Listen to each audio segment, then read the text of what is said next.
Hello and welcome back to Alice Talks Football. And today's video is a live stream, a transfer live stream.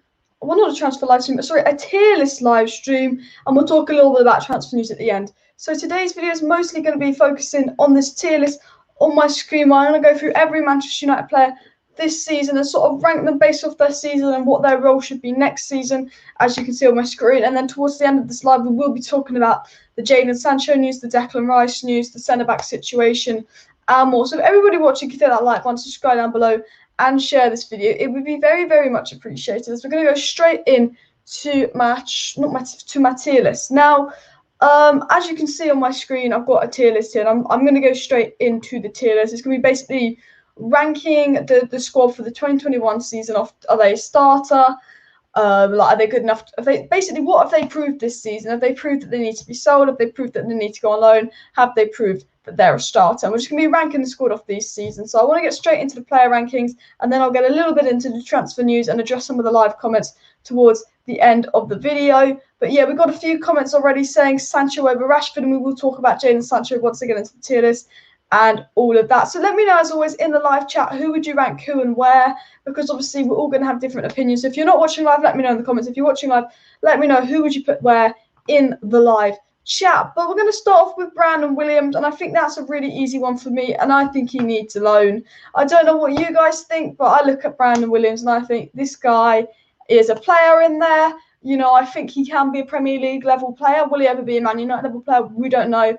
But for me, Brandon Williams needs a loan. And I think most of you guys can agree on that. Obviously, we've got players like Delo that could come back and do in that right back position. But I don't actually have Delo or Pereira in this list. I've just realised that. And if I've got anyone else, let me know. But I think Brandon Williams is a very, very easy one. And I think that, yeah, for sure, he does need a loan. Now, the next one is Paul Pogba, and I put him in elite. I think Paul Pogba is one of the 2 or 3 players that we have at the club that we can call elite, which is honestly one of the best in their positions. And we have to do all we can to keep them, because I think, you know, you can have a team of regular starters that are all good, but every team needs that 1 or 2 elite players.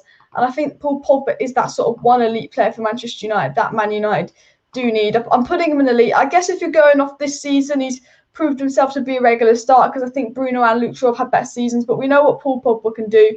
We know just how good Paul Pogba is. So I'm putting Paul Pogba in elite, because if we can keep him this season, we must, because elite players are players that will be really hard to replace. You know, if Rashford goes, you replace him with someone like Sancho. But if Pogba goes, who do you replace Pogba with? You know, who can you replace Pogba with, and players like that. So that's what elite means. I'll just quickly talk through all the ranks. Elite means you're literally an elite player, like you're irreplaceable. Regular starter means you should be starting week in, week out for Man United. On the edge of the starting 11 are players that will be like on the edge depending on form, very, very close to knocking on the doors. Squad player is like, you know, you're there for bench depth, needs a loan, obvious, and sell. Now, Mata, a great servant to the club. A lot of people say, oh, we should keep Mata around to be a squad player.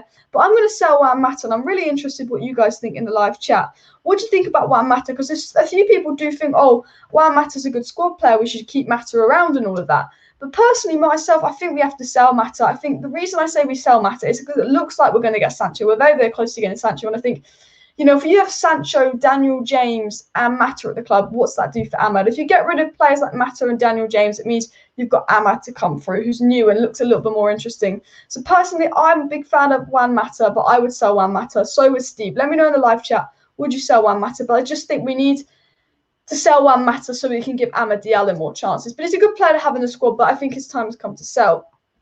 Now, Fred is a good player, and I actually am a big, big fan of Fred. And it's really, really hard to choose where you put Fred, because some people will put him here, some people will put him here, and some people will put him here. And if you look at Man United's best current starting 11, I would put Fred in it. If I looked at Man United's best current starting 11, it would be Fred, Pogba, Bruno as the midfield. But if I'm really looking at what Man United need to do next season to push on, I think Fred is a player that's on the edge of starting 11. I think if, you know, realistically, he can't play CDM, and he doesn't have enough creativity in a box-to-box role. And if we really want to become a Premier League winning team, I think Fred's a player that he comes in and out of the teams for rotation and all of that. You know, he's there pretty much for rotation, his legs, his energy. But realistically, you know, I think we'd need a top CDM to be a regular star. So I put Fred on the edge of starting 11, but I'm really, really interested to see where everyone would stand on Fred for next season, because I do rate Fred. I think he's a good player, but I just don't think he's good enough to be starting week in, week out. And I don't think we can win a Premier League title with Fred. However, my first choice midfield would be Fred, Bruno, Pogba. Thanks to everyone joining in and all of that. I'm not sure what you think about Fred. People say Fred in the squad. People phrase Fred in the starting 11, all of that. I think, it's torn with Fred, because if you look at our starting 11 right now, he probably gets in there. But I think if we're looking at where we want to be, I think he's just on the edge of the starting 11. Bruno Fernandez, do I even need to say anything? Like, he goes straight in elite. Like, for me, Bruno Fernandez goes straight in elite. If you argue otherwise, nah. Daniel James. Now, this is another one where, I'm going to get you guys involved. Let me know in the live chat or comments, what would you do with Daniel James? Because, to be fair, I think we're going to sign Jayden Sancho. There's a lot of indications that Man United are going to sign Jayden Sancho. And if we sign Jayden Sancho, he goes in sell. If Man United sign Jayden Sancho, you have to put Daniel James in sell. However, if we fail again because the board's stupid, he's a squad player. If we don't sign Sancho, he's a squad player. If we sign Sancho, we sell him. And because I think we're going to sign Sancho and we know his price is 75 million, I think you'd have to put Daniel James in sell. But if we don't get Sancho, I think if you get rid of Matic, you just might need him for depth. So you put him as a squad player. But personally, I'm a big fan of Daniel James. I do like Daniel James. And I think if we don't sign Sancho, he's a squad player. But if we sign Sancho, we sell him. And because I think we're going to sign Jayden Sancho this summer, I would sell Daniel James, because if you look at the options up, this is why I'd sell Daniel James if we sign Sancho. On the right, you've got Ahmad and Sancho if you sign Sancho. On the left, you've got Martial and Rashford, and up top you've got Greenwood and Cavani. Where does that really leave room for James? Like, where does that leave room for James? So I think, going off the basis that we are probably going to sign Jayden Sancho, I'd have to put Daniel James in sell, but I do like Daniel James. And, every now and then he does have a good game and he works hard, and he's a good player to have as a squad player. He really is a good player to have as a squad player because he works hard, he'll run his socks off. But I just think if we're looking at wanting to become Premier League champions, you'd need to sell him. Matic is a player that I love in the Man United, and he's really, really good. He's really, really good, but he just doesn't have the legs on him anymore. But I think Matic offers a little bit more than Mata. Now, I think if we get a CDM, we sell Matic. If we sign Declan Rice, you sell Matic. But because there's not many indications that Man United are going to sign a CDM, I think you just keep Matic around for another year as a squad player. If we sign a CDM, you sell him. If we don't sign a CDM, I think you keep him around as a squad player, because we saw Matic and Donny the other day were absolutely fantastic. And the reason I say sell James and keep Matic as a squad player is because I think we'll sign Sancho and I don't think we'll sign a CDM. I kind of wish it was the other way around, where we had to sell Matic because we got a CDM. But I think, Matic, could sell, but I think that really depends on Man United getting a CDM. Make sure you hit that like button if you haven't already and subscribe down below. But yeah, there is a rumour that Matic might reunite with Mourinho. And if Matic does leave, hopefully we sign a CDM. But I think if we let go of Matic and we don't get another midfielder, what the hell? Because then we'd have no CDMs in the squad. Now, McTominay, if you want my honest opinion, I think you kind of have to put McTominay with Fred on the edge of the starting 11. And I think if you sign a CDM and you put McTominay in a more advanced role, a box-to-box role, he's good. But if I really look at Scott McTominay this season, I think Fred's been better than McTominay. If I named my strongest Manchester United 11 right now of all the players we have, the midfield is Fred, Pogba, Bruno. McTominay doesn't get in there. And for that reason, I'd probably put McTominay below Fred as a squad player, someone that could put in a shift, you rotate every now and then, because I think Fred's mobility offers a little bit more than McTominay. However, I think if we get a CDM like Declan Rice, McTominay could turn into the sous-chef. But so this guy says McTominay regular starter, but I actually rate Fred more than McTominay. It's my unpopular opinion, but I think Fred offers something different. Now, Anthony Martial, this is the difficult one. The forgotten man, Martial, guys. What do you do with Anthony Martial? Because this time last year, Martial was like our best player. Like a year ago, you'd be putting Martial in elite because he was fantastic. Now, Martial definitely has the quality to be a regular start for Manchester United. Like, I've watched him play so many good games, but he's just inconsistent. And this season, if we're really going off this season, because I guess it is this season's squad player rankings, I guess you put Martial on the edge of the starting 11. What do you guys think about Martial? A lot of people say sell Martial. I mean, I think Martial's a quality player to bring off the bench. Martial is levels ahead of Dan James. So I'd rather sell Dan James and keep Martial. However, Martial's definitely worth a lot more than Dan James.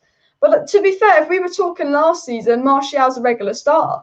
If we're talking last season. But this season, Martial's not been very impressive. And I think he's on the edge of the starting 11, where the edge of the starting 11 means that if you have a good run of form, you can break in. You're very much going to be the next in line if an injury happens or a sub happens. And I think that's what Martial is. We've got Cavani and Greenwood up top. I think Rashford will be our first choice left winger.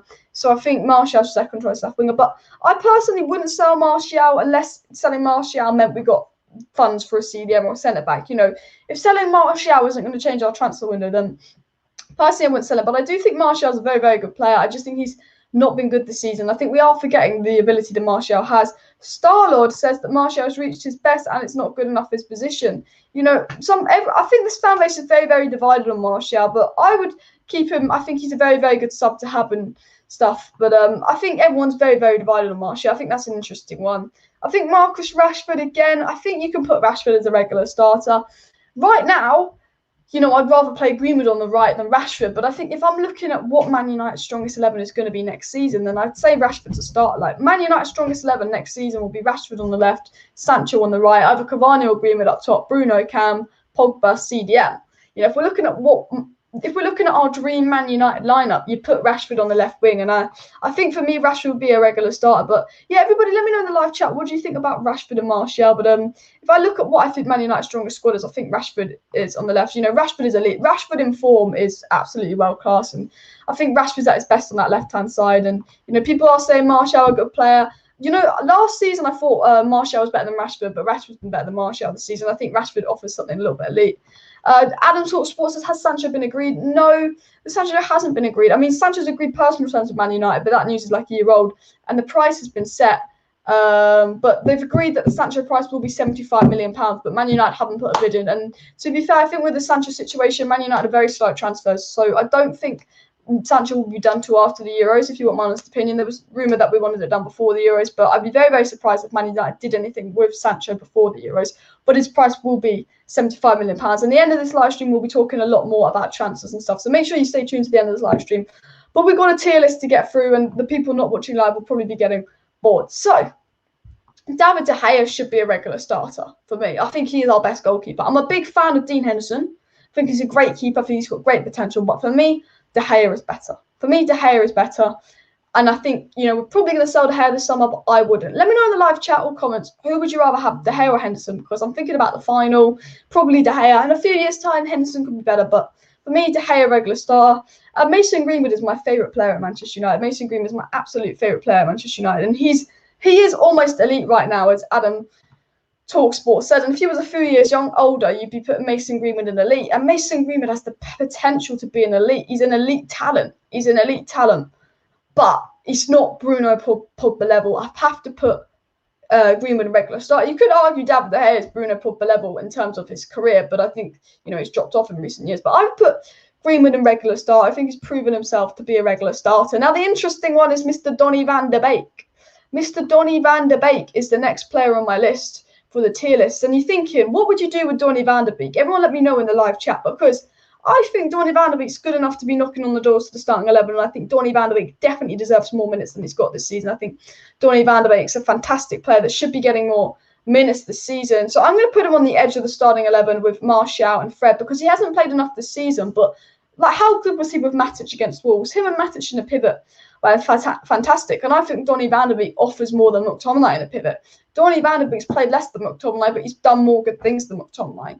I generally think that Donny Van Der Beek, he hasn't played enough to say he should be a regular starter. He's not Rashford, he's not Greenwood, he's not Hey. You can't say he's going to be a regular starter. He's barely played, but he's definitely showing signs that he should be our first choice rotation.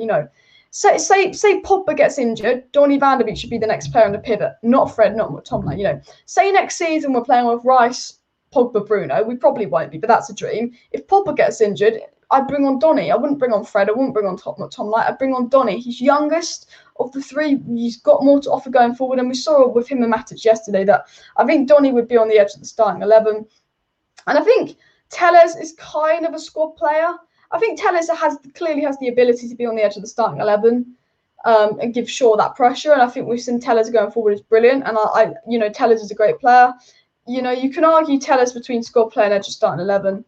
But I think Luke Shaw is just so clear of Telles that he has to be a squad player. I don't know what you guys think, but I just think Luke Shaw is just so clear of Telles that he has to be a squad player. Beacon Pogba CDM says this guy, they couldn't probably play together in the pivot, but I think one of them would play. I think it has to be a CDM, either Pogba or Van Der Beek and Bruno as the midfield three. Van Der Beek should be a starter. Yeah, I think he should. He's good enough to be a starter, but I don't think he's played enough to really prove it. But I definitely think Van Der Beek's good for a start. I think the only reason I haven't put Telles on edge of the 11, is just because Luke Shaw is just so clear of him. And there's just nothing. There's nothing in it. It's just you pick Luke Shaw any day. That's why. Whereas, with Donny Van Der Beek, Fred and Martial, I'd pick Donny, I just think the difference between Telles and Luke Shaw is Cavani, to be fair, you could put Cavani in elite if you're looking at his career. If you're looking at Cavani's overall career, you can put him in elite. What he's done, you put him in elite. But again, he's an injury-prone striker. He's old, but he's proven that he's had a better season than Martial. He's proven that he is our number 9. Like, if Martial was fit right now for the Europa League final, I'm pretty sure 9 out of 10 of us would say Cavani to start over Martial. And I'm a massive fan of Martial, but if I had to choose someone to play up front tomorrow, I'd be picking Cavani over Martial. And I think Cavani's a regular starter. But I think if he was 5 years younger, you put Cavani in elite. But he's very injury prone. So I think you'd have to put Cavani as regular starter. Let me know what you think in the live chat. And Dean Henderson's on the edge of the starting 11. Look, there's not much difference between him and De Gea. But for me, De Gea is the better of the two. And that's why De Gea is a regular starter. But I'm a big fan of Dean Henderson. I'm not mad if Dean Henderson plays and all of that. I think he's a good keeper. But I've always personally thought that, David De Gea is just a little bit better than Dean Henderson. People say Cavani elite, people say Cavani regular starter. I mean, Cavani is his career, as Adam Talksport says, he's elite, but I just think if he's 5 years younger, you put him elite, but I think you put him a regular starter. But yeah, you could really put Cavani in elite. You could really, really put Cavani in elite, and maybe I'm a bit harsh because I think there is levels between Cavani and Greenwood. But I'm being really, really harsh on elite because I think if Martial's at his best, I'm talking, the Martial at the end of last season, puts a bit of pressure on Cavani, but Cavani definitely is definitely up there. This guy says my analysis is top notch. Thank you very much for the comment. And Henderson's mistake against Liverpool. Yeah, Henderson's a little bit more mistake prone. His inexperience shows. So that's why I would personally pick De Gea over Henderson. Now, Lindelof, if you want my honest opinion, I put Lindelof on the edge of starting 11. Obviously, he is our second choice centre-back right now. But if I had to pick between Lindelof or Tuanzebe to go next to Maguire, I'd pick Tuanzebe. And realistically, as Fabrizio Romano said, Man United wants Sancho in a centre-back. We're probably going to sign a centre-back in the summer. So that pushes Lindelof out the team. And I don't think Lindelof's good enough to win you a Premier League title. Lindelof is top 4 quality. He's proven he's a top 4 quality centre-back. But can he take us to that next level to win a title? And I don't think Lindelof can. I don't think Lindelof can. I think Lindelof and Bailly are players that will be on the edge of the starting 11 because they're decent players. They're like Fred. They're like Martial. They're like Henderson. They're good players. But if you're talking about the strongest Man United lineup that we could possibly have next season and a team that you think is going to win us a Premier League, you don't put Lindelof in there. You maybe put Bailly in there when he's on form, but just because of his injuries and his inconsistency, I say they're both on the edge of the starting 11. I don't know what you think, but this guy says that Lindelof better than Tuanzebe. I personally picked Tuanzebe over Lindelof, but I think Lindelof's experience is there. Why do you think Lindelof is not good enough? Harry Maguire also did mistakes. That's the thing. I think a lot of the times Lindelof has been better than Maguire, but I think, Maguire's absence shows more than Lindelof's absence because Lindelof just gets pushed off the ball a little bit too much. I think Lindelof's a good player, but if I'm looking at a Man United team to win the league, do you think Lindelof and Maguire could win you a league at the back? Do you think Lindelof and Maguire could win you a league at the back? Because I don't think they do. Phil Jones, elite. Where do we guys... This is a really tough one, guys. Where do we put Phil Jones? Do we put him in elite? Do we put him in regular starter? Where are we going to put Phil Jones? Where are we going to put Phil Jones? Harry Maguire did a ridiculous mistake against Spurs in 6-1 defeat. You make a point, but the second half of the season, Maguire's been really good. He started the season a bit iffy because he had that horrible thing in Greece, but the second half of the season, Maguire had been so good, and I think he proved... The first half of the season, I was saying I think Lindelof's better than Maguire, but the second half of the season, I think Maguire's proven he is our main man. Yeah, Phil Jones goes and sell. We're not even going to debate that. Phil Jones, he goes and sell. Like, I mean, you could almost add your own column to add Phil Jones in. We could almost have our own column just for Phil Jones. But I think Phil Jones just has to go and sell. Like, what has he... Like, he hasn't played since January 2020. Like, this guy's a joke. Phil Jones is a joke. Maguire, I think he's a regular starter. I think, we've pretty much confirmed that, Maguire is our first choice centre-back. I think he needs a partner to go with him. Are there times where Lindelof and Bailly look better than Maguire? Yeah, but if you look at, the Maguire's importance and how much we miss him. I think Maguire is our first choice centre-back. Luke Shaw, now I'm just going to put him in elite because obviously this is kind of off this season and there's no left-back I'd want to play over Luke Shaw. Elite means there's no one in the world that I'd want over them, elite means there's no one I'd replace them with, regulars. The difference between regular starter and elite is regular starter. Okay, I love Greenwood, I love Rashford, but if you're talking Mbappe or Sancho, you get Mbappe and Sancho. I love Cavani, but if you're talking Lewandowski and Kane, you get Lewandowski and Kane and Haaland. But Luke Shaw right now, there's not a left back out there in world football that I want over Luke Shaw because of how fantastic he's been this season. There's not a cam in world football that I want more than Bruno Fernandez. I know De Bruyne is brilliant, but look what Bruno's done for us. And there's not a centre mid in world football that I think can replace Pogba. And that's what the elite category is because, obviously they're better. I'm not saying Luke Shaw is the best left back in the world, but on form this season, there's no one I'd actually want to replace Luke Shaw. So that's why he is an elite. Now, I don't know what you think, but if you go for this season, he has to go in elite. If you're looking at his season, Luke Shaw goes in elite because he's been elite. Name a better left back than Luke Shaw this season because I can't. Alba's good, Hernandez is good, but Luke Shaw this season has been fire. Wan-Bissaka, regular starter. I'm a big fan of Aaron Wan-Bissaka. I think he frustrates me at times because of the lack of coaching and he tucks in to protect Lindelof and his awareness, his positioning is off. I think going forward, he's improved. He's not brilliant going forward, but he's not as bad as people say. But defensively, he's always very, very solid, and he's always a good player. And I think he's a regular starter. And I feel a bit bad for Wan-Bissaka because I actually think that he is better than Reece James and has a better season than Reece James. And he probably will not go to the Euros. I'd be shocked and very, very happy if Wan-Bissaka goes to the Euros. But realistically, he's not. And I think he's a very, very underrated player, Wan-Bissaka. I think he's very, very underrated because I think he's a old-fashioned fullback. He's not the modern fullback. He's not the all-on-the-eyes attack fullback. So I think people almost underrate it because of that. But I think if you look, Wan-Bissaka is a good enough right-back to win you a league. Wan-Bissaka and Luke Shaw are good enough to win you a league or fullback. Wan-Bissaka and Luke Shaw, I think, have been the best fullback pairing in the Premier League this season. Now, Trent and Robbo are probably the best fullback pairing in the Premier League. But if you look at this season and the pairing, it's probably Wan-Bissaka and Luke Shaw because Cancelo's been very, very good for City, but Walker's been a bit hit and miss. Zinchenko's a bit hit and miss, and Mendy's absolutely awful. So, yeah, I think Wan-Bissaka's definitely a regular start for me. I'm not sure what you guys think. Trent is better than Wan-Bissaka on his day, but I think this season Wan-Bissaka has been better. Although the last couple of weeks, Trent has looked really, really good. Wan-Bissaka lacks attack. This guy's has got to go. Tuanzebe squad player. Yeah, Axel Tuanzebe. Where do we put him? Now, I'm a big fan of Tuanzebe, and if I had a third choice centre-back, say Man United signed Varane. If Man United signed Varane, it's Varane and Maguire. My third choice centre-back would be Tuanzebe because he's the youngest. I think he's looked the best without Maguire. He's playing on the left side, so he's almost like the mature centre-back. He's playing on the left side a lot when he plays. And he can play all around. He's played left back, right centre-back. He has pace. I think he's the best suited for Maguire. I just think he's a player that needs match sharpness and confidence. And I think with confidence and a regular run of games, I think if Tuanzebe had the minutes Lindelof had this season, I think it would have been better for Maguire with his pace. Because I think Fabio Silva was through and goal, Tuanzebe recovers. Him versus Mbappe, Tuanzebe recovers. Tuanzebe would generally be my third choice centre-back at Man United. I think he's a brilliant, brilliant player. But he probably won't be. But I would put him on the edge of the starting 11.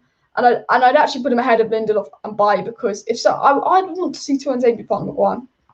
I would. I think Tuanzebe, I'm a massive, massive fan of him. And his pace is there. Realistically, if Tuanzebe's not going to play, you sell him or loan him for his own career because it's a waste for someone his age to be sitting on the bench. But great player. Now we're going more to the young players that haven't really played. So this one will be a lot easier. I think Dylan Levitt, he's gone to Croatia on loan. Good player. I remember we played that game in Kazakhstan and he was actually man of the match. But he's not on loan in the Championship. He's not on loan in the Premier League. I think, I'm just going to say give him a loan. Give him a loan in the Championship, see how he does. Amad Diallo for me is a squad player. Could say edge of starting 11. You could say edge of starting 11 to be fair. Maybe we'll put Amad Diallo edge of starting 11. Where would you put Amad Diallo, squad player or edge of starting 11?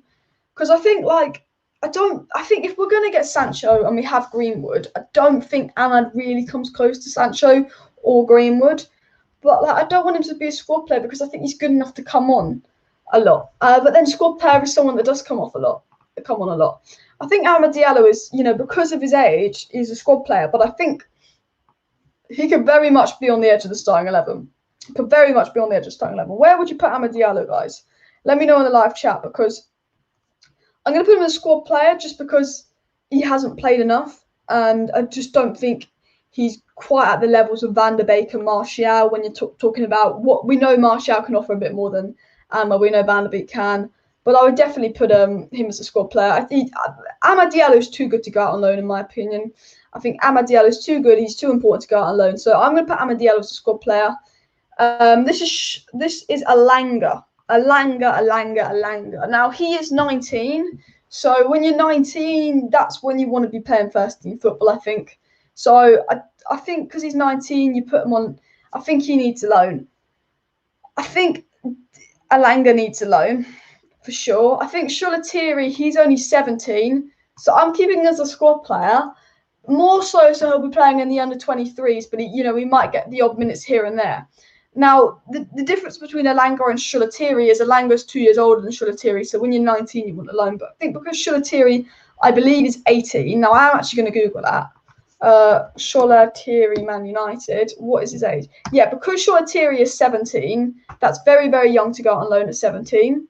So I would put Sholatiri in probably just squad player, just to have him in the under-23s. Amad Diallo is ahead of him. Amad Diallo will be on the edge of the starting 11 / squad, like trying to get in and be a sub. But I think Sholatiri would be better after the under-23s. If you're new, guys, please make sure you hit that like button and subscribe down below to Alice Talks Football, because we're going to be live tomorrow night for my Man United versus Villarreal preview. So subscribe to make sure you don't miss the Man United versus Villarreal preview tomorrow night for all those that join us. Smash that like button. But yeah, I mean, some people say Sholatiri loan, but the only reason Sholatiri is staying and Alanga's going on loan is because Sholatiri's 17, Alanga's 19. But let's look at the next player in the tier list, guys, and that's James Garner. James Garner, you could be on the edge of the starting 11. If we don't sign a CDM and we sell Matic, then I think Garner's the best CDM we have, because McTominay and Fred aren't CDMs. But he's only played in the Championship for a year, and I think he needs a Premier League loan. He's a level ahead of all these other guys who need a loan. He's a level ahead of all these other guys that need a loan. James Garner's been absolutely sick in the Championship. Like, he's a level ahead of all the guys that need a loan. And I think if we don't have a CDM, we sell Matic.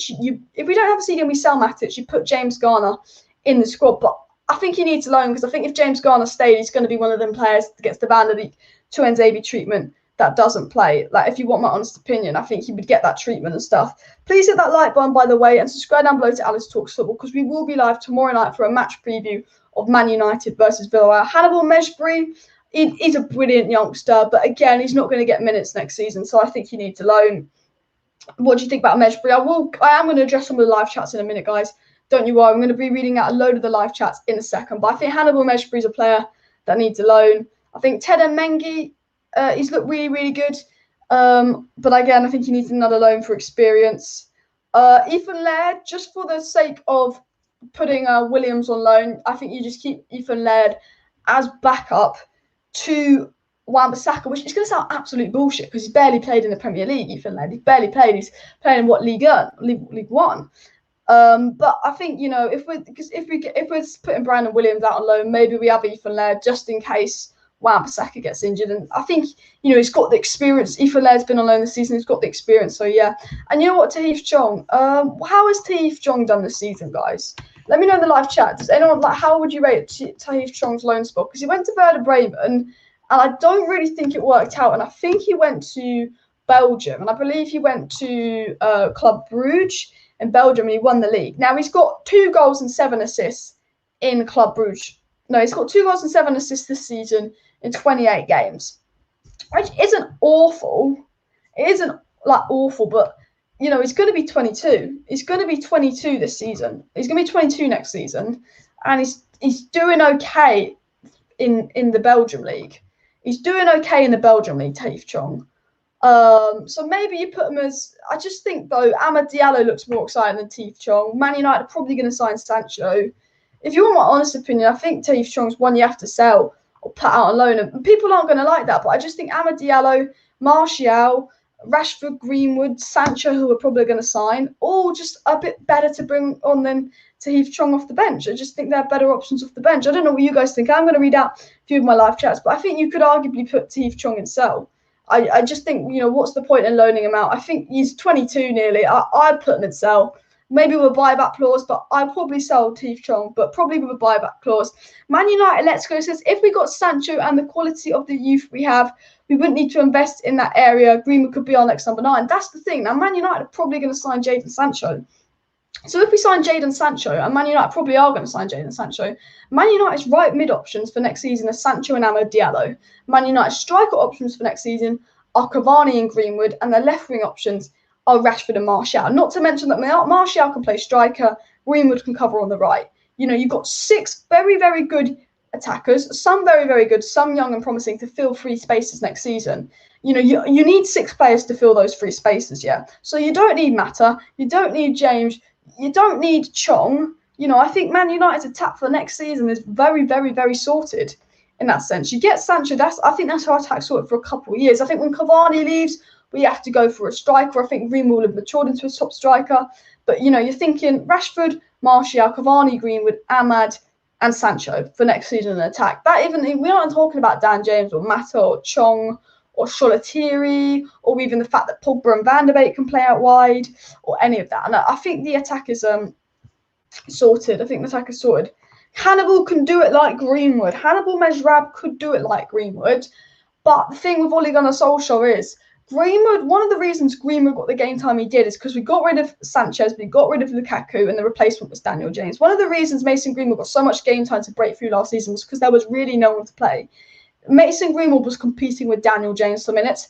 Hannibal Mejrab will be competing with Donny Van Der Beek, Paul Pogba, Bruno Fernandez, Scott McTominay, and Fred for minutes. Hannibal Mejrab will be competing with so many players for minutes that I think Hannibal Mejrab is good enough to not go out on loan and get in the team for Man United. But I don't think Hannibal can get through like Greenwood did, because there's just more competition for Hannibal. Greenwood only had to compete with Daniel James because we sold Lukaku, we sold Sancho, we sold Sanchez, sorry. Whereas I think Hannibal would probably need a loan, just because I don't think Ollie's going to start playing Hannibal over Pogba. Ollie won't even drop McTominay and Fred when they're shit for 10 games in a row. Ollie won't even drop McTominay and Fred if they're shit for 10 games in a row. So I don't think that Ole Gunnar Solskjaer is all of a sudden going to give Hannibal minutes. But I do agree that I think he's one of them players that could break straight in. Like, they're good enough to not go out on loan. But yeah. Anto Eriksson says, I think signing Sancho in the summer is so unlikely. I disagree. I think Man United will sign Sancho in the summer. I was very, very confident we were going to sign Sancho last summer, and we didn't sign Sancho last summer. But the news coming in is that the Sancho price is agreed at £75 million. That's the news coming in, that Man United will pay £75 million for Sancho. We said to Dortmund, we'll pay £90 million for Sancho last summer, and Dortmund were like, no, 108 million or nothing. And we said to Dortmund last summer, we will pay £90 million for Sancho, and everything was agreed with Sancho to United. The fact that Man United can now buy Sancho for £30 million less than he was going to cost last year makes me think that Man United will sign Sancho this summer. Just like how we didn't get Bruno Fernandez first try, we waited to the next window, he was cheaper, we got Bruno. I think the exact same will happen with Sancho. I do generally believe Man United will sign Sancho in the summer. One, because everything's done between Sancho and Man United. He wants to come to United. He's begging for it. And Ole Gunnar Solskjaer's a big admirer of Sancho. For Britz Romano, Tier 1 journalist has said Sancho's our first choice target. But 2, I think it will be a Glazers transfer. I've said this before. I think the Glazers will want Jayden Sancho because they've said sorry twice. The Glazers have come out and apologised twice. The Glazers are trying to win the fans back. And how do the Glazers win the fans back? They win the fans back by signing Jayden Sancho, getting the PR up, getting the sponsors up again, getting the shirt sales up. So I think that Sancho will come to Man United, and I think £75 million for Sancho is actually a bargain. I think, £75 million for Sancho is a lot. And Arsenal paid £75 million for Nicolas Pepe. So if we're paying £75 million for Sancho, in my opinion, that is good. That's good. Let me know what you think, guys, in the live chat. Make sure you hit that like button, subscribe down below, and share this video. I'm doing my tier list. I've done sort of my tier list for next season and all of that. If you have any questions about the tier list, just put it in the live chat, and I will address your questions about it, because if you join late, you probably haven't heard my explanation for every player on the tier list. And obviously, I'm going to update you on the transfer news, read out some of the live chats. We will be talking a little bit about transfer news now. And also, please hit that like button. And if you're new, subscribe down below to Alice Talks Football, because I do daily Manchester United content and live streams. We're going to be live tomorrow night for my Man United versus Villarreal preview. It's going to be a massive match preview tomorrow night, Man U Villarreal. So I'm going to be live. So subscribe to make sure you don't miss tomorrow's video, because tomorrow's video is going to be epic. Do you think we'll sign Harry Kane? We will not sign Harry Kane this summer because Cavani's staying for another year. Fabrizio Romano's come out and said it. We will not sign Harry Kane this summer. Next summer, there's a possibility we could get Kane or Haaland because Cavani will be leaving. But we ain't signing a striker this summer. I call it now. I say we're signing Jayden Sancho, and I say we're signing a centre-back this summer. Possibly a CDM because we need one badly, but I'm not very confident about signing a CDM. Like, I believe we need a CDM, but yeah, for sure. Greenwood deserves more chance. If Sancho signs, his chance will be limited. I disagree with that, because the way I see it is if Sancho signs, you know, Dan James leaves, Mata leaves, yeah? If Sancho signs, our right mid options are Sancho and Amad Diallo. Our striker options are Cavani and Greenwood. Bear in mind, Cavani can't stay fit for very long, so Greenwood will be getting minutes, and Greenwood's proven that he's good enough to start at this level. And our left-sided options are Martial and Rashford, and even Pogba. So I think Greenwood's going to be a centre forward, Greenwood's going to be a striker. So I don't think Sancho necessarily impacts Greenwood's future. This guy says, I hope we sign Sancho and a quality CDM like Kante, Rice, or Ndidi. I mean, I'd love that, and a centre back for sure. Big up, if you don't mind, Alice, just asking, where did you get your info about the Sancho price from? I got it from a guy called Mike McGrath. Now, what I'll do is I will read out the transfer news for you guys. I'll read out what's sort of come in regarding transfer. So let me just scroll up. I'm just getting up on my screen. So Mike McGrath is a journalist. He reports for the Daily Telegraph. Look, he's not tier one, but he's not right off. Do you get what I mean? Now, he said a couple of things. He actually talked about Jack Grealish as well, but I'll just talk about the Sancho thing because that's what you asked me about now. And he said, Ole Gunnar Solskjaer has made Jayden Sancho his priority transfer this summer, despite some Man United players wanting Jack Grealish to sign it. So he said Man United's priority is Jayden Sancho. We already know that because Fabrizio Romano said that. He said that Jayden Sancho is expected to leave Dortmund in the next window for £75 million, 1 year after Manchester United were interested but could not strike a deal for the winger. Now, this guy is saying Sancho will be £75 million. Now, Fabrizio Romano said that Sancho's price is €90 million. Now, if I can just, €90 million in pounds is 77 million pounds. So Fabrizio Romano says Sancho will cost £77 million. Mike McGrath says Sancho will cost £75 million. So what we know is Sancho is going to be a little bit less than £80 million. Okay, and it's come from a lot of journalists, one very reliable, Fabrizio Romano, and they've all basically said the price range for Sancho is £75 to £80 million, which is around €90 million. And that is very, very affordable, actually, because United were willing to pay that for Sancho last summer. United were full on willing to pay that for Sancho last summer. And I think when Pepe cost that much for Arsenal, and to be fair to Pepe, he's looked good recently, but he's not Sancho level, I think that is a bargain. He also talked about Grealish, the same guy that did the Sancho story. He said that Manchester United admire Jack Grealish, and obviously he's talked to a lot of the players at Man United, talked to Grealish on England duty and all of that, and because obviously Grealish was really, really close for signing for Man United last summer, and the board were like, nah, he's too expensive. That's Donny Van Der Beek. But he also talked about Grealish and some of the players wanting Grealish, and they say when they play Grealish is tough. But he's basically saying we're probably not going to sign Grealish because Jayden Sancho is our preference, which 100% makes sense. I can read out a little bit more of the news, but it's basically saying that Kane ain't going to happen. Sancho's the number one priority. Sancho's going to cost £75 million. And there's also news about Harry Maguire. He's probably going to start in the Europa League final tomorrow, but I will be talking about the Europa League final in tomorrow's live stream. So if you're not subscribed, subscribe for that, because tomorrow's live stream will be talking about the Europa League final. But Harry Maguire has travelled, in fact, to Gdansk, so he could be starting, but we'll be definitely talking more about that in tomorrow's live stream. I think last summer Dortmund rejected £90 million offer, right? Yeah, Man United were willing to offer £90 million for Jayden Sancho last summer, but it was indeed rejected. However, they will now accept £80 million, £10 million less than we offered last summer. So why the fuck would we not do it? Especially if he's our priority target, like Fabrizio Romano said. Sancho's Ole's first choice target. The Glazers need a signing to say sorry, win the fans back. Oh, Sancho's the one the fans want. Sancho's the one Ole wants. Sancho's the one that's a lot cheaper than last summer. Why would we not get Sancho? This guy says, I've just clicked on a comment. This guy says, I'm thinking of a new squad, adding new players. Centre mid is still, we need competitive. Matic, Sancho, Jack Grealish can pick up history. I mean, Jack Grealish would be a lovely signing for Manchester United, and obviously there was Jack Grealish rumours today. But realistically, Man United aren't going to get Jack Grealish because you're not going to sign Grealish, Sancho. You're not going to sign Grealish and Sancho in the same window. Last summer, we thought we were going to sign Grealish and Sancho in the window, but we didn't. Like we're probably going to sign Sancho, but I'd be very, very shocked if we sign Grealish. I think Sancho to United's likely. Obviously, I've talked about my reasons why I'm very confident Sancho will happen, and the fact that Sancho is going to cost 75 million. But there's rumours that Man United want Grealish, but as the rumour said, Sancho's number one. Like, we admire Grealish, but Sancho's number one, and all of that. JB says that Diallo and Hannibal can slowly get introduced to the first team. It's important not to put them under too much pressure. Don't want them to struggle. Yeah, Diallo's definitely ready, and I think Hannibal has the quality ready too. I do agree with that. Pau Torres. Someone's just commented Pau Torres now.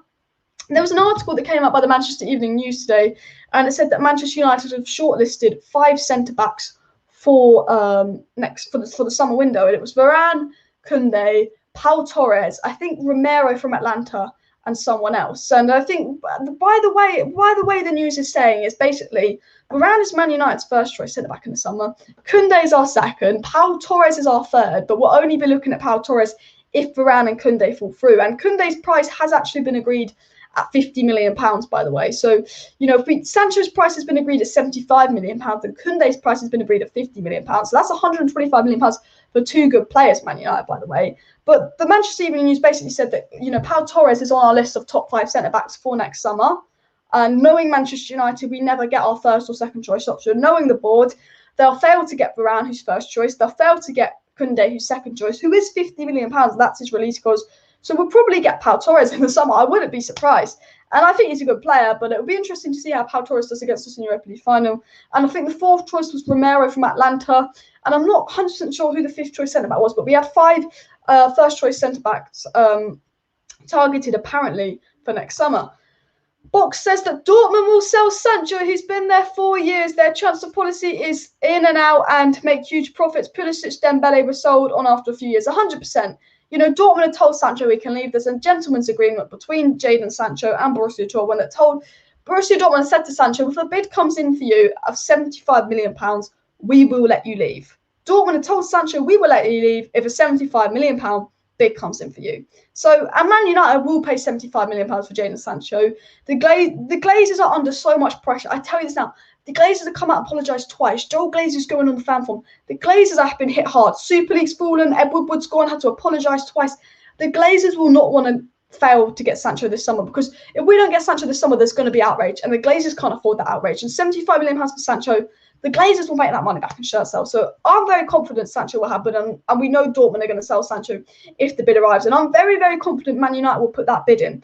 My only fear is the only way Man United do not get Sancho this summer is if Chelsea beat us to it, just because Chelsea are a little bit more efficient than Man United in the transfer window. And I think the only way Man United don't sign Jadon Sancho this summer is if, we take too long, we stall, we try and lower the price, and Chelsea get it. Please, guys, hit that like button and subscribe down below to Alice Talks Football if you're new. Tomorrow night, I'm going to be live for my Europa League match preview, and then Wednesday night, it's going to be a live watch-along for Villarreal versus Manchester United in the Europa League final. So for daily Manchester United content, transfer news, tier list, make sure you subscribe to Alice Talks Football. We're like 60 subscribers away from 13,000. So if everyone could subscribe and hit that like button, it'd be awesome. We're doing a tier list. We're talking about transfer news. Tomorrow's a match preview for the Villarreal game. And Wednesday, I'm going live, watch along for the final. So subscribe if you're not subscribed. Might as well plug the channel, as we've got 90 people watching, which is awesome. But Sancho is worth £75 million. Sancho is £75 million, as I said, I think it's a bargain. Sell Martial. Let me know in the live chat, would you sell Martial? Now, if Sancho comes in, you have to get rid of one of the wingers. I'd probably say Dan James. I rate Martial. I think there's a player in Martial. But what is the future for Anthony Martial at Manchester United? Because say we sign Sancho for £75 million. That's Sancho's price. Say we sign Koundé, who's our second choice centre-back, for £50 million. Bear in mind, Varane is also £50 million. That's £125 million on players. Now, if you sell Martial, you get 40 million quid for him. Plus, we're selling the keeper, plus we're selling Lingard. We're probably going to get 70, 60 million pounds in outs if you sell Martial, Lingard, and the keeper. So then, I guess if you sell Martial, United have the money for a top CDM. So if selling Martial meant that we got Sancho, Koundé, and Rice, fantastic. But if we sign a Sancho and a centre-back and we sell Martial and we don't get CDM, what is the point? What is the point? I am 20 years old, by the way. I don't understand why Man United fans want Kane. We need a centre-back, CDM, and right wing first. I agree. Cavani's staying for another year. Greenwood can fill in that role. Martial can play as a striker. I like Martial. A lot of people don't. So, yeah, Man United don't need Harry Kane. Fabrizio Romano has come out and said Man United won't sign Harry Kane. We will not get a striker this summer, but we might next summer. I swear to God, I put money on that Kane will stay at Spurs for another year because he's too expensive. Next summer, I tell you this, Kane will still be at Spurs in a year's time, and the rumours will come in about Kane to Man United, and it's possible next summer. Same with Haaland because he's 60 million. But this summer, Kane ain't going to happen. Sancho, Varane, Rice would be perfect summer. I think most people's perfect summer is Sancho, Varane, Rice. Everyone in the live chat, comment down below who's your perfect summer. Yes, Botman was the 5th centre-back on Man United's transfer shortlist. So Man United have basically transfer shortlisted 5 centre-backs. Man United have their top 5 centre-backs. And good news is Tyrone Mings isn't on our top 5 centre-back list, which I'm really, really relieved about. Because I swear to God, if Tyrone Mings is on your top 5 centre-back list, I'm like, no. But Tyrone Mings isn't on our top 5 centre-back list. Our top 5 centre-backs is Varane, Koundé, Pau Torres, Romero, and Botman. Thank you for reminding me that. JB says, I just hope Man United don't spend much money on one player. Sancho needs to be signed, but getting him on his own isn't enough to win a league. We need multiple signings. And I completely agree here with JB. You know, we're realistically going to spend 75, 80 million pounds on Sancho, and it's very, very likely that Man United will get the Sancho deal. As I said, very, very likely that Sancho will come to Manchester United and all of that. And I believe that Man United will sign Sancho, and that is 80 million pounds. But it's, you know, a CDM and a centre back is definitely needed more than Jayden Sancho. And I think spending 80 million pounds on Jayden Sancho is a fantastic player, and it looks very, very likely that we are going to get Jayden Sancho for 80 million pounds this summer. But that better not affect the centre back and CDM we sign. That better not affect CDM. Sancho can play as a can, but he's going to be there for right wing as well. Oh yeah, other news: we are going to probably sign Heaton on a free, but does anyone care? I mean, we guess, but yeah. Thanks for that, Books, in the chat and all that. So let me know, what's your dream transfer window? Comment below your dream transfer window and all of that. But I'd say sell Fred or McTom, get Zakaria as well as Rice. I mean, you could, but my ideal Man United team is a 4-3-3, one player in the pivot. And I think Declan Rice can play as that lone player in the pivot as CDM. And I think the thing with Fred and McTominay is because they're not CDMs, you have to play them both together, restricting us. I think we need to sell one of Fred and maybe we need to sell one of Fred and McTominay. I think that, as you can see on my tier list, I think Fred and McTominay are probably squad players. My tier list, as you can see on the screen, is sort of based off where I want Man United to be next season. That's what my tier list is. And I say that Fred's probably on the edge of the starting 11 because his mobility, I bring something different. But I said, realistically, if Man United want to win a title next season, your midfield three of choice would probably be Rice, Pogba, Bruno, and then if Pogba gets injured, you put on Van Der Beek. You maybe have Fred as a replacement for Rice because I think Fred is a more CDM replacement than McTominay. But I think with McTominay and Fred, that they're definitely probably not good enough to start for Manchester United week in, week out. I think, to get us top four with McTominay and Fred, I think is an achievement, and I think they're Premier League quality. But I look at McTominay and Fred as pairing together, they ain't going to win you a league. So that's why I think if you get one of them, it's fine. But obviously, that is my tiers. If you have any questions about the tier list, just put it in the live chat because I can explain. If you're really confused about why one player is where in the tier list, then I'll just tell you why. So just put your thoughts in the live chat. I am trying to get through as many live chats as I can, but I've got quite a lot and stuff. And if you have any questions about transfer news, let me know. As always, guys, hit that like button and subscribe down below to Alice Talks Football. Live again tomorrow night for my match preview to the Villarreal, and then Wednesday night it's the live watch along for Man United versus Villarreal. And by the way, I'm so excited for that game. I am so excited. I can't wait for my watch along on Wednesday to Man United versus Villarreal. And I'm thinking of going live like 40 minutes before the game. So I normally go live 15 minutes before the game. But I'm thinking of going live real early before the game for Man United versus Villarreal. So I'm super excited for that game. And if you're excited for the Europa League final, smash that like button because I'm just so excited for the Europa League final. I'm so excited. I'd sell Martial, Lingard, and Bailly. Bailly signed a new contract the other week. There was rumours that we're going to sell Bailly for £20 million, but we won't sell Bailly because he literally signed a new contract the other week. Which, to be fair, when I look at how good Tuanzebe's been lately, I think, did we need to hand Bailly that new contract? We could have got £20 million to sell Bailly to Inter Milan. We could have sold Bailly for £20 million and he could have gone to Inter Milan. And now we've got given him a new contract. And I'm a big fan of it, but I think it's brilliant. But with how good Tuanzebe's, personally, in my opinion, looked over the last month, I do sometimes sit here and I think, was giving Bailly a new contract the right choice? Because we're going to sign a centre-back in the summer. Well, Fabrizio Romano said that Man United are desperate to sign a centre-back in the summer. We want to sign a centre-back in the summer. Axel Tuanzebe's looking like our third best centre-back, not Bailly anymore. by signing his new contract or his injury record, is he going to play? So I would probably, now I really think about it, I'd probably think to sell Eric Bailly as well. But we're not going to sell Eric Bailly because he's signed a new contract. But I definitely think that we might regret giving Eric Bailly that new contract, because 2 years ago we gave Phil Jones a new 5-year deal. Why the fuck did we do that? God knows. I'm pretty sure my mum could do a better job than Ed Wood, but even she'd know not to give Phil Jones a 5-year deal. But we did. And that is classic Man United. But I do think we could. I'm a big fan of Eric Bailly, but I do think we could regret that. I hear you've been reading fake news by Fabrizio Romano, a fake pundit. Fabrizio Romano, I was listening to the Fabrizio Romano interview on the United Stand, and I follow Fabrizio Romano on Twitter. I don't go off quotes of Fabrizio Romano. I always go off what Fabrizio Romano's tweeted or said on interviews. So I'm not sure where the fake news has been. So if you think I've got something wrong, just let me know. But I always go off, like, because I watched the United Stand thing with Fabrizio Romano the other day. I also followed Fabrizio Romano. So everything I say about Fabrizio Romano, I believe, comes from Fabrizio Romano, unless he's been hacked, unless he's got a secret twin. So that. Fat Dave says Sancho ain't coming. Look, I was very confident that Sancho was going to come last summer, and I was wrong. I am very confident Sancho was going to come this summer, but I could be wrong. So me saying I'm confident Sancho's going to come, don't believe me. I'm not psychic. I can't tell you Sancho's going to come.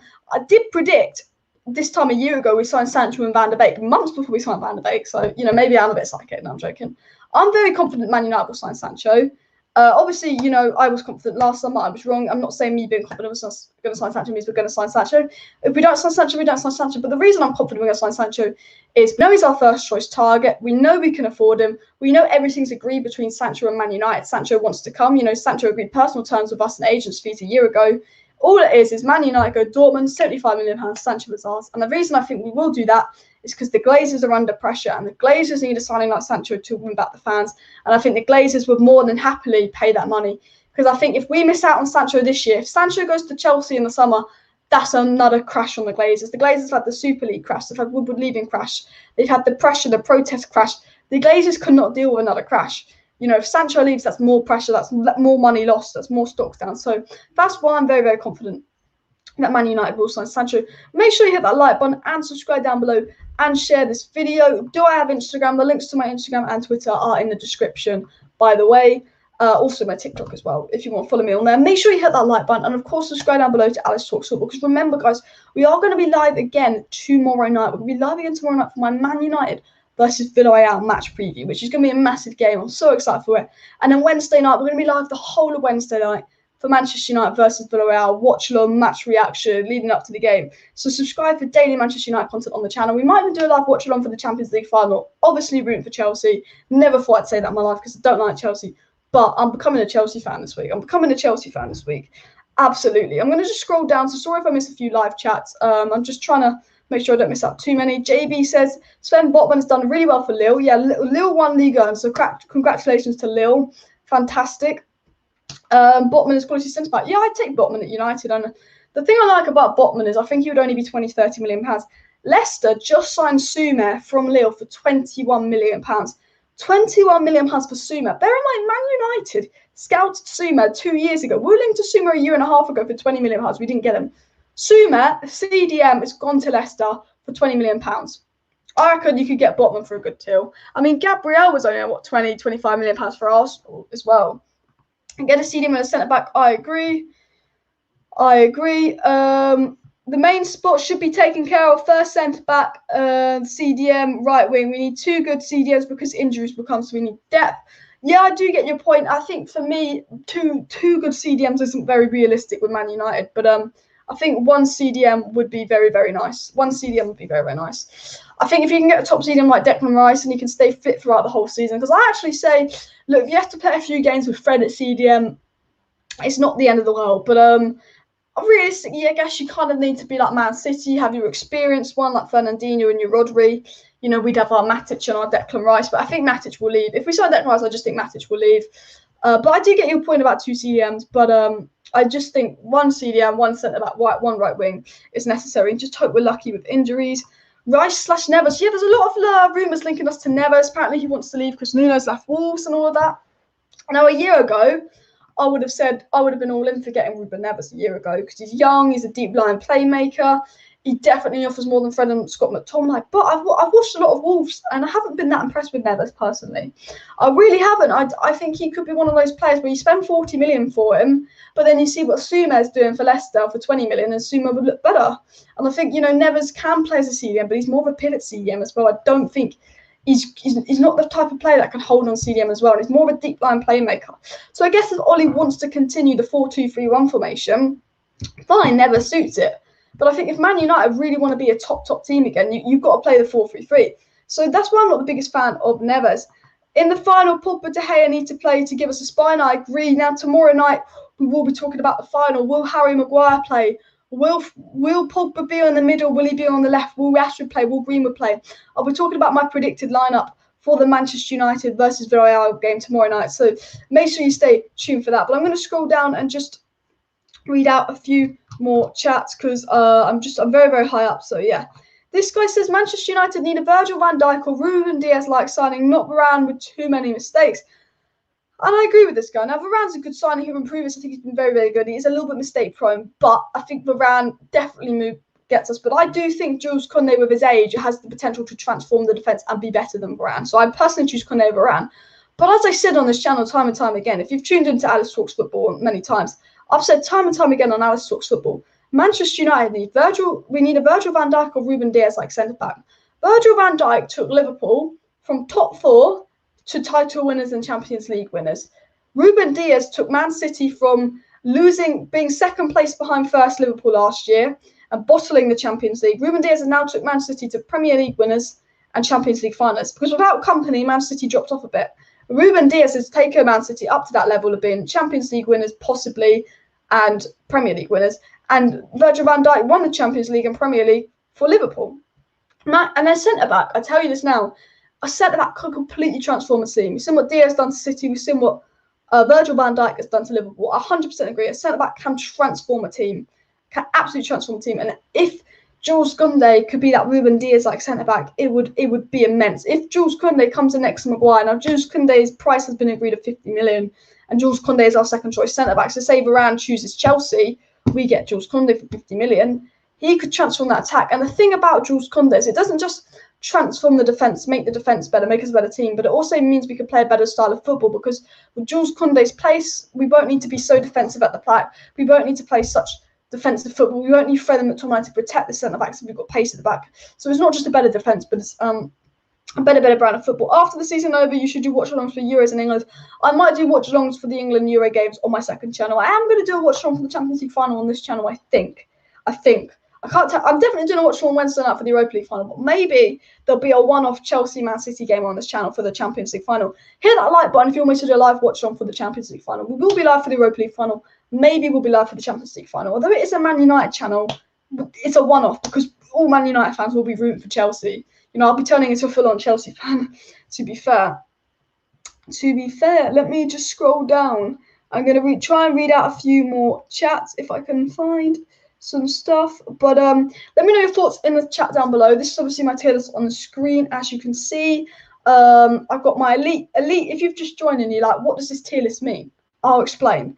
Elite means, like, right now, I wouldn't replace them with anyone. Like, Luke Shaw's been the best left-back in world football this season. Even though on his day, Robbo's probably better, I wouldn't replace Luke Shaw with Robertson. I wouldn't replace Bruno Fernandez with Kevin De Bruyne because he's fantastic for us. And I don't think Paul Pogba can be replaced. Regular starter, I think they're good enough to be starting pretty much all the big games for the team. On the edge of the starting 11 means they're definitely, like, on form. If there's an injury or there's if one of the players in the starting 11 gets injured, they're your first players to come up. And then you've got squad players just there, just add the depth to the squad and all of that. And some of the younger ones in squad players are just there to play for the under-23s. And then you've got need alone, and then you've got sell. So that is the tier list rankings for you all explained, if you were wondering about that, by the way. Because I just thought I might as well explain the tier list. There was a few ones like maybe Amad Diallo could be on the edge of starting 11 because I did say if I had a choice to sub on Mata, James or Diallo, I mean, if Man United were a goal behind and Mata, James and Diallo were our winger options to sub on, I would sub Diallo. I think I've seen enough of Amad Diallo to actually sit there and think, you know what, I think this Amad Diallo guy's ready. I think this Amad Diallo guy's good enough. I've seen enough of Amad Diallo. I very much do rate Amad Diallo. Ruben Dias elevated Man City and Virgil Van Dyke elevated Liverpool. Exactly. What is there a centre-back out there in world football that can elevate Man United? I think we still need a CDM, but I think centre-back is just as important as CDM because just the impact a centre-back can have on a club is absolutely mad. Absolutely mad. Now, thank you for everyone for tuning in. Just get your few live chats ahead. I will just up-to-date you on all the news and all of that through that you guys that are joining late. But if you have not already, subscribe down below to Alice Talks Football for daily Manchester United content. We're doing a live stream tomorrow night where I will be talking about what lineup I think will play in the Europa League final. Will Harry Maguire start? Harry Maguire's travelled. We'll be talking about Man United Villarreal tomorrow. And then Wednesday night, it's going to be a massive live. Like, this is the first time Man United have been in the final in years. Like, you don't understand how excited I am for the Europa League final. And Wednesday night, we're going to be live for the whole thing. If we lose, I'm going to be crying on camera. If we win, I'm going to be gassed and all of that. So, you have to subscribe for the Europa League final. But I thought I'd just update you guys on the transfer news because you could just see the tier list there. And if you want to know what for the tier list, just scroll back on the stream. But what's the transfer news, just for those that join later, is that Sancho's been expected to leave Dortmund for £75 million. We kind of know that already. There's a gentleman's agreement between Sancho and Dortmund that says if a club offers £77 million, which is €90 million for Sancho, he can leave. Fabrizio Romano kind of said that, and obviously Mike McGrath has said that, and that Solskjaer's transfer priorities come out today is Jayden Sancho. But again, we kind of already know that from Fabrizio Romano. But there was talk about admiring Jack Grealish and all of that. Now, Fabrizio Romano did actually come out and say something today, but this was about AC Milan will make the final decision on Diego Dalot soon.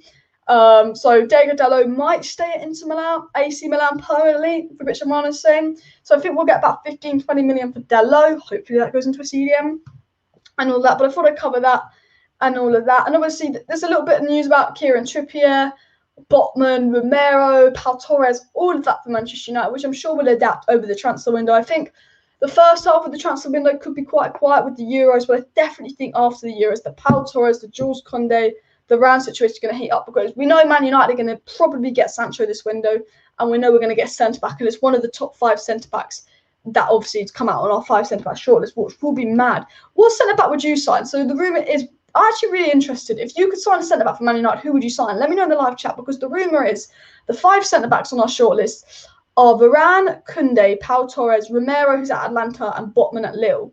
If you could sign one of those 5 centre-backs, who would you sign? I'm actually really interested to see which centre-back you would pick. So just let me know down below in the live chat, because I don't know who I'd sign, to be fair. I think I'd sign Koundé just because he's youth, but I think Koundé and Varane definitely get in the starting 11, but I think the other players are still great players. We are, by the way, guys, 63 subscribers away from 13k, and we have over 63 people watching. So if you're not subscribed, subscribe, because the goal is to hit 13,000 subscribers by the end of May. So we've got 6 days to hit 13k subs, 6 days to get 63 subs, 10 subs a day. We're on track to hit 13k subs by the end of May. I think that's doable, but yeah, I'd love 13,000 subscribers, because we are live tomorrow night at 8 p.m. My final preview will be again live tomorrow night at 8 p.m. It will be, guys, if you're wondering. And then the watch along will probably be 7:30 p.m. on Wednesday night.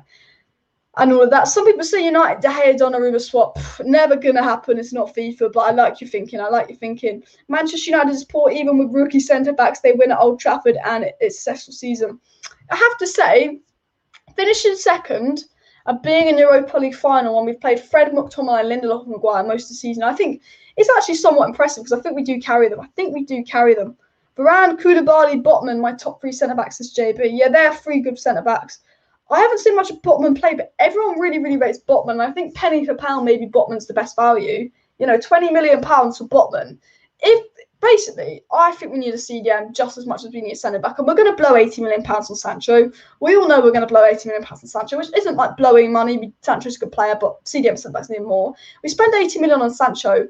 Unless we spend less than £30 million on a centre-back, we ain't going to get a CDM. So I guess if it's Sancho, Botman, and you get a CDM, that's a good transfer window. I think ideally I'd rather spend a little bit more on Varane or Koundé. But if signing Botman is the way, then 100%. 100%. But yeah, that is the tier list. That is the transfer news. I'm going to wrap up the stream in about 5 minutes, guys. I'm just going to just reading this a second, but I'm just talking about it. But also tomorrow, will be, I think the England squad for the Euros gets released tomorrow. If I'm wrong, let me know in the live chat, but I think the England squad for the Euros, the 26-man squad for the Euros gets released tomorrow. And I pray Mason Greenwood is in it. You don't understand, like, I really hope Mason Greenwood is in the Euros because I just can't name a player that's going to come off the bench and make the impact Greenwood makes. So I believe the Euro 26-man squad for England is released tomorrow. And if that is true, I'll be live on the second channel with my reaction. So on the second channel, the one with Alice, I might be live tomorrow with my reaction to the Euro squad, but I'm definitely live on this channel tomorrow night for obviously the match preview for the game. And I'm very, very, very excited for. Like, honestly, you don't understand how excited I am for the final. I have to say, look, it's not the Premier League, it's not the Champions League, but the Europa League, I think, is the third best thing we can win after the Premier League, after the Champions League. I don't think there's any. What's the third best trophy in football? For me, it's the Europa League. We're not winning a Premier League. We're not near winning a Champions League. So I think it's massive we win the Europa League. I think the Europa League is a competition that people hate on a lot, and I think it's a very, very good competition. I think it's a very, very good competition to win. If I had a choice of the Europa League or the FA Cup, I'd choose the Europa League. I just think it's a fantastic trophy. So I really hope we win the Europa League, but we will talk more about that tomorrow. But for me, I just think the Europa League's almost an underrated trophy. In a sense, I feel like it's almost an underrated trophy. JB says, I have a feeling Bruno will get an assist in the final and Cavani to score the winner. Bruno to turn up for the final, boom. I think the good thing about the final is, Bruno's going to be fresh. Wan-Bissaka's going to be fresh. Luke Shaw's going to be fresh. And they're three players that have been overplayed. That Pogba's going to play. That Rashford Greenwood will play. Obviously, I will talk a lot more about the final tomorrow. But yeah, I'm like you guys. I'm absolutely ecstatic for the final. Like, I just want Wednesday to come around. I really do want Wednesday to come around. And all of that. And if we win the final, it's a trophy. And, that's the first trophy in 4 years. So, I mean, the watch long will be intense, though. I feel like the last couple of watch longs on the channel, I've been very, very relaxed because I'm at top 4 sealed. Blah, blah, blah. But, oh, my God. In the final, I'm going to be sitting there, like, shaking the whole time. I'm going to be sitting there shaking the whole time. But Alex Ferguson has travelled to Gdansk with the Man United squad. So, Fergie tips with the Man United squad into Gdansk. Gdansk, if I said that right. So, Fergie's there as well. Remember, Fergie went to Paris when we did that 2-1 comeback, 3-1 comeback versus PSG in the Champions League, which is our most iconic night in Europe post-Fergie, which is a little bit depressing because we didn't even get that far. But Fergie obviously went to Gdansk, so maybe that gives us a slight advantage. Probably not, but, Fergie's there. But I'm really, really excited, and obviously I will be talking a lot more about the game in tomorrow's preview. Who should start? Do you put Pogba in the middle? Do you put Pogba on the left? I think that will be a massive, massive talking point. We will win the final. We've got many big game players. Rashford, Bruno, Pogba, Cavani. We should win the final. One thing we'll be talking about in tomorrow's live stream is if we don't win the final, should Ollie be sacked? If we bottle the final, should Ollie be sacked? That will be a discussion point. Even though the Europa League isn't European competition, Man United should be in. You need to turn up, get the job done, take the final seriously, and treat it with utmost respect. Yeah, I think the Europa League is a very underappreciated competition. I'm a massive fan of the Europa League. I think it's a fantastic competition, and people hate on it a lot, but I love winning the Europa League. I actually like the Europa League. Okay, I do. I like the Europa League. I like it, but I'd rather be in the Champions League. 100%, 100%. If Ole Gunnar Solskjaer loses the final, the next season could be a final for Ole Gunnar Solskjaer with no more excuses. Good point. We will be talking about that in tomorrow's live stream for the preview. We will be talking about, does Ole get sacked if he loses it? Does Ole get sacked if he loses it? Solskjaer has just come on and said, I've already agreed a new contract. Well, he probably has already agreed a new contract behind the scenes. But, Ole, if you bottle this, do you get sacked? I mean, I think for me, it's more if he bottles it. Like, if it's just, like, honestly his fault where he makes no subs, he's stubborn, you have to blame Ollie.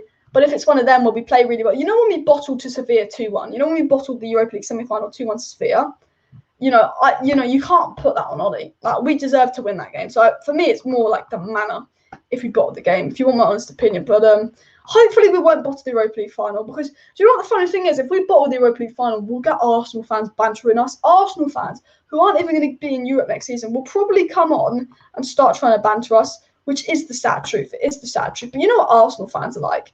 They try and banter us United fans. Man United get knocked out the Champions League and go into the Europa League. Arsenal fans banter us. I don't know why Arsenal fans try and banter us. Well, they're not even in Europe and they bottled a semi-final. But Arsenal fans will definitely be bantering us if I lose the thing. But Pogba, man of the match in the final. Was that the last final? Yeah. Sir Alex, to give some words of encouragement before the final. Yeah, I think that's what we will see.